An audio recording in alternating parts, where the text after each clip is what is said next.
Kevin, that's a great picture of you. He's muted. Hey guys, sorry about that. I needed Dawn's help getting us live on YouTube. We are now live on YouTube. So moderate yourselves. I'm just kidding. Who's going to run the meeting? I guess I volunteered. With the mayor, obviously, being the handling all the officialdoms here. Madam Mayor, we have a quorum. I see Deb. Okay. Yeah, I'm here. Yes, I see that. Okay, so we have a quorum. Mayor, would you like to call the meeting to order? I call the meeting to order. Andy, if you do the roll call, please. Yes. Mayor Gallagher? Here. John Watine? Here. John? Okay, there you go. Kathy Pucci? Here. Deb Tomusco? Here. Andy Telhertz? Here. Okay. I'd like to ask for approval of the minutes of the meeting of August 17th. So Right. moved. Second.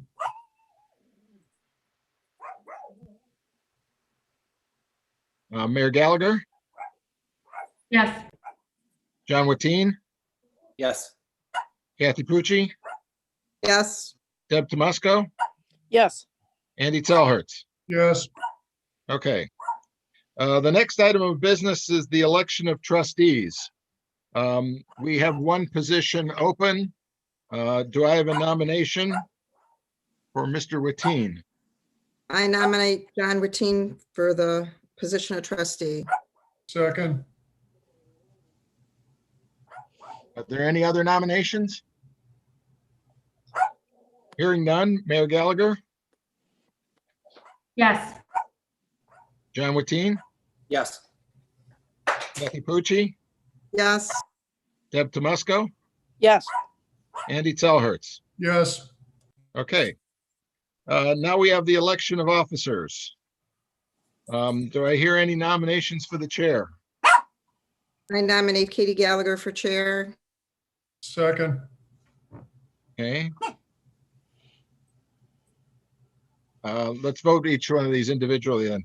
Mayor Gallagher, Yes. John Watine, Yes. Kathy Pucci, Yes. Deb Tomusco, Yes. Andy Telhertz. Yes. Nomination for secretary, I'd like to nominate Kathy Pusey for secretary. is there a second? Second. Mayor Gallagher, Yes. John Watine, Yes. Kathy Pucci, Yes. Deb Tomusco, Yes. Andy Telhertz. Yes. Nominations for treasurer, I nominate John Routine for treasurer. Second. Mayor Gallagher, Yes. John Watine, Yes. Kathy Pucci, Yes. Deb Tomusco, Yes. and Andy Telhertz. Yes.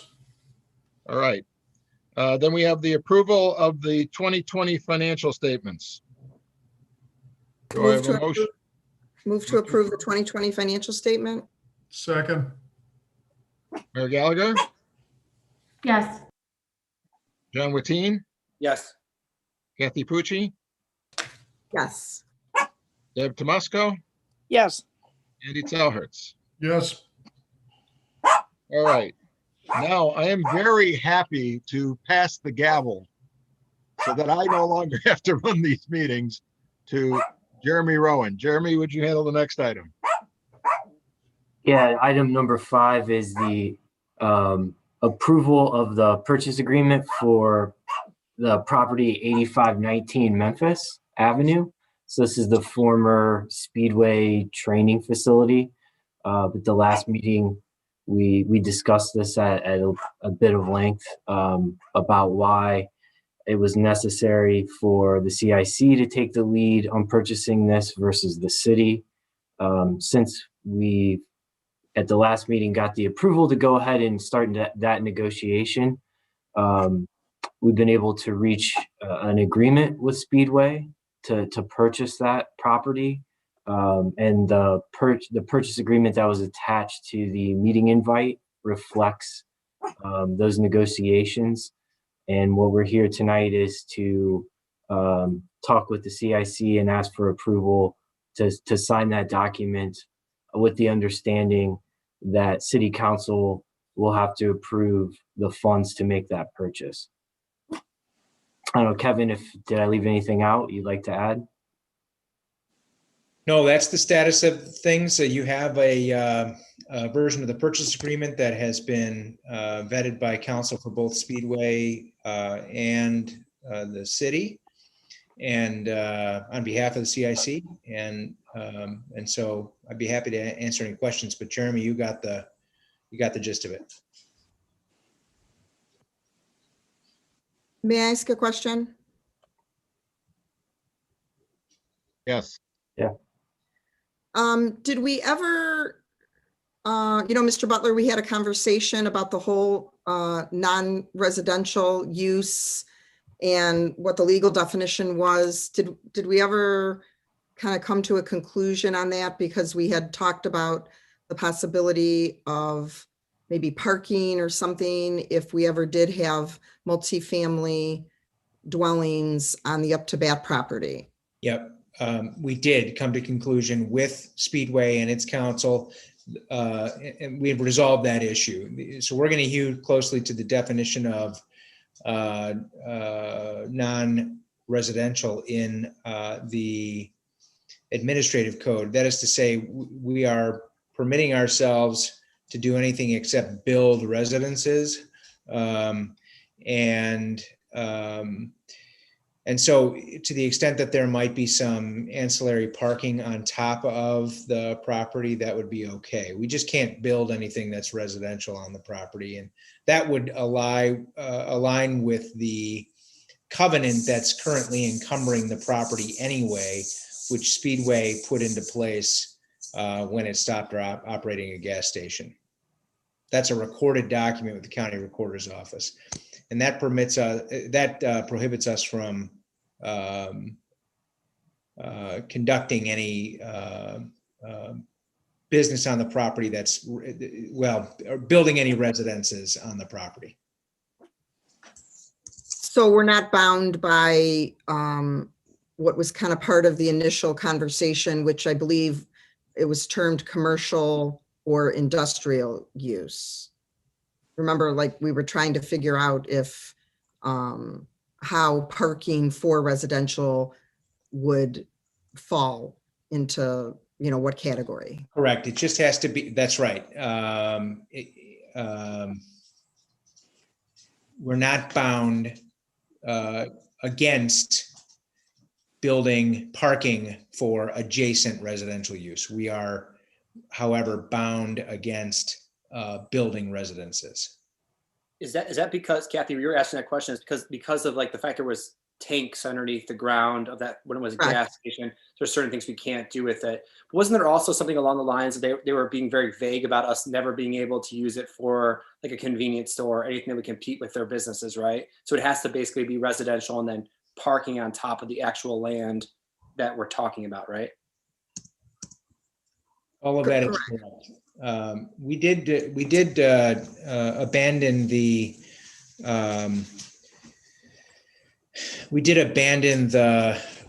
request to include language that would permit us to have on that property, let's say, a convenience store that supports residential use nearby.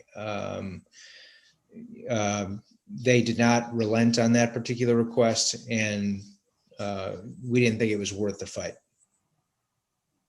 If I could just ask you a question. I know one of the issues was they said we couldn't do anything there that they would be selling cigarettes and things, which is fine because they were concerned about, competition. Could we do something like an ice cream store or something? Or is this basically looked at as being, in concert with the with the next door property if we ever build that up? I suspect that we would not run into any trouble if we sold ice cream or something on the property. That example doesn't bother me. The covenant that we've got is that for 25 years, we can't use it for the sale, marketing, storage, advertising of petroleum fuels, Right. motor oils, or tobacco products, nor for use as a convenience store or connected with the sale, marketing, storage, or advertising of petroleum fuels, motor oils, or tobacco products.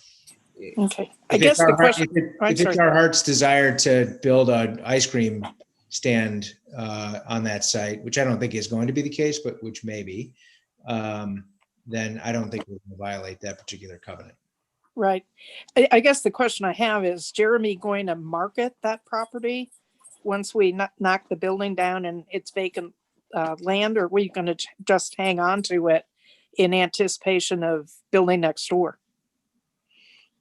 I think any future marketing of that property would be done with the property next door, the up to bat property. They'd be done in conjunction with one another. Okay. Then my only other question was, are there demolition funds available? Like through the land bank? We did inquire initially about that. It doesn't seem that there are going to be any additional demolition funds available for this use. Okay, thank you. They've been going back and forth on the county. They did say there may be a round available. But as we know, going through that, it takes a long time once designated. We did have our name on the list as a possible option, but we have not heard any update. It's been nearly a year. Okay, thank you. I'd like to clarify just for the record. So the prior version of the purchase agreement obligated us to use the property only for commercial or industrial use. We have now inserted language that says non-residential use. And under the administrative code, we've gotten Speedway to come along on this idea. Under the administrative code, non-residential use doesn't mean we can't use it for things that are ancillary to residential use. We just can't use it for traditionally residential use, which means we can't build residences on the property. I hope that clarifies things. And they're doing that, Kevin, because like they're worried about the liability of the, well, like the structure. Okay, so a parking lot's fine if it's ancillary and it's part of the residence next door. Got it. Correct. And then, I mean, I know this is hard to predict, but you don't foresee any issue with us indemnifying them? Like any issues? I mean, I know that they had a no further action and all that. We would only be indemnifying them for issues that arose after the sale. We don't, so we wouldn't be indemnifying them for issues that might have arisen during their ownership. I'm not concerned about that. I, you know, of course, as counsel for the city, I was concerned because cities can't indemnify third parties. But for the CIC, I'm less concerned. Community improvement corporations can indemnify, and our indemnity is, in my opinion, sort of unconcerning from a liability standpoint, particularly if we continue to adhere to the covenant that binds us anyway, which is that we're not going to go into the ground. Okay, thank you.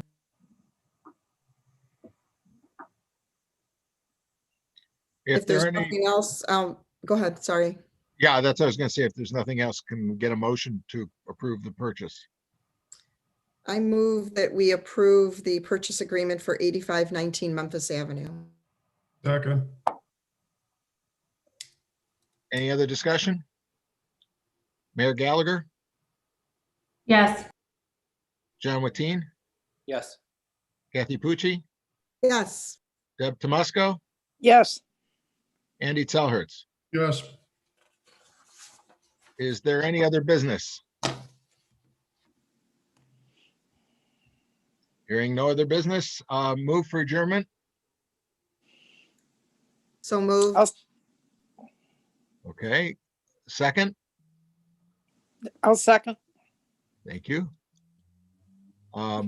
Mayor Gallagher, Yes. John Watine, Yes. Kathy Pucci, Yes. Deb Tomusko, Yes. Andy Telhertz. yes. we We are adjourned. Thanks all. Appreciate Thank it. you. John, Neil, thank you for your help as well. Hey, Anytime. can I ask a question that